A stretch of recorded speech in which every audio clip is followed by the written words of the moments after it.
I want to bring in Senator Bernie Sanders, chairman of the Veterans Affairs Committee. Senator, good to see you. Good morning.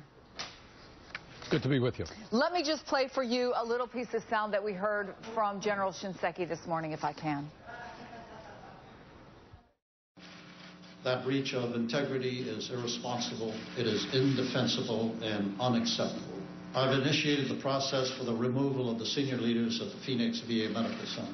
We will use all authority at our disposal to enforce accountability among senior leaders who are found to have instigated or tolerated dishonorable or irresponsible scheduling practices at VA healthcare facilities. Let me get your reaction, Senator, to what you heard from General Shinseki, and did he go far enough? Well, he's absolutely right. What has happened is beyond words. It is reprehensible. Those people responsible have got to be fired as quickly as possible tomorrow, and those practices have got to be eliminated.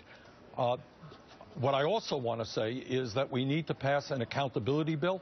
I have one that makes sense. We're going to try to get it up on the floor within a couple of days. Furthermore, though, as I think the New York Times reported, at the heart of this issue, Chris, is the fact that people don't lie just because they're lying. We need more physicians, we need more nurses to get into the VA system.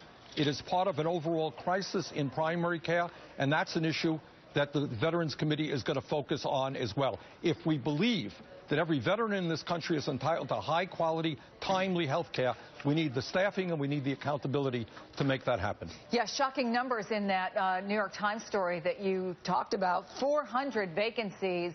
How quickly could those possibly be filled even if this bill did get passed? Well, this is what we also want to do. What we want to say to any veteran in this country who is currently on a waiting list beyond a reasonable period of time is to say that you should be able to go to a private physician, you should be able to go to a community health center, you should be able to go to a Department of Defense facility and Indian Health Service. In other words, we want to get these people the medical care they need. Longer term, as a nation, we have got to address the crisis in primary health care.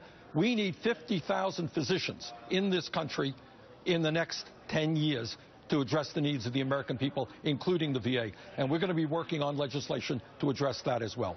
He called out your bill specifically, support for it, in his statement this morning before the Homeless Veterans Group. But obviously he's going into the president's office. We have heard from the president sort of giving us an idea that he wants to know from Shinseki, can you fix this? What do you think that conversation is going to be like 10 minutes from now between President Obama and Eric Shinseki? Well, Chris, I don't want to speculate, but this is what I want to say. I want to make 2 points here. You may remember back in the year 2003 when the Bush administration was rushing this country to war, and when Don Rumsfeld and the Secretary of Defense and other people were saying, you know, it's going to be an easy occupation. We'll knock out Saddam Hussein, we'll occupy the country, we'll bring the troops back home.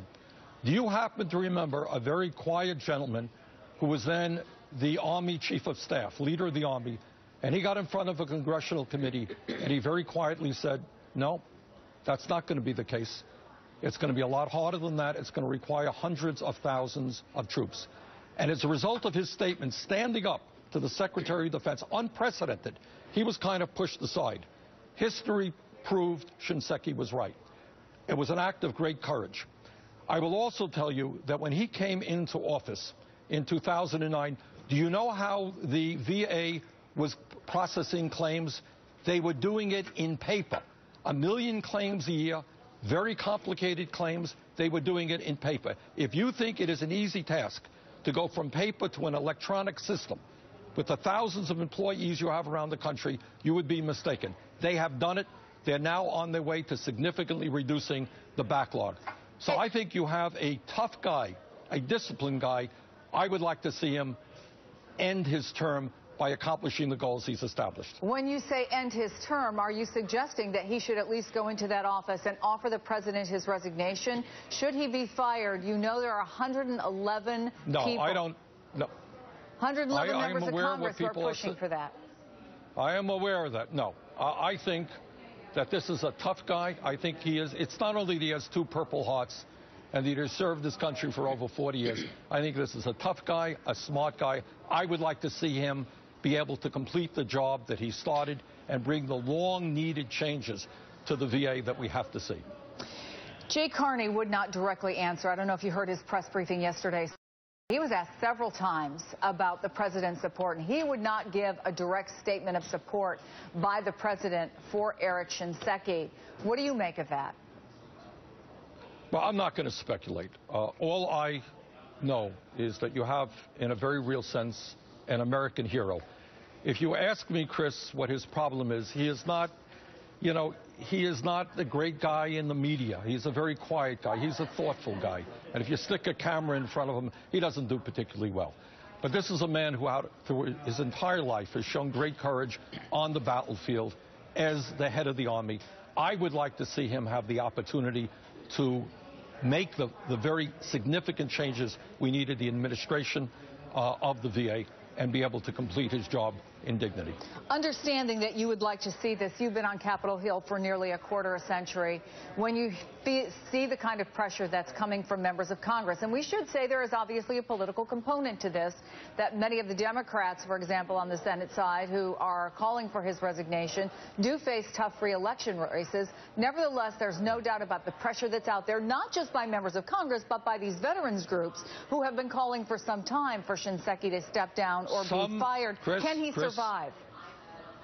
Well, Chris, some veterans groups have been, and some veterans groups have not. And I do understand, the Republican Party and the Koch brothers and others are putting money into television ads in states where people are running for re-election, running for election, and it's hard to stand up to that pressure. But again, my own view is that I hope the president does not ask for his resignation. My own view is that I hope he does not resign. My hope is that he brings in some good, strong people and makes the very significant kinds of changes we need in the VA. Senator Bernie Sanders, it's always good to have you on the program. Thank you so much.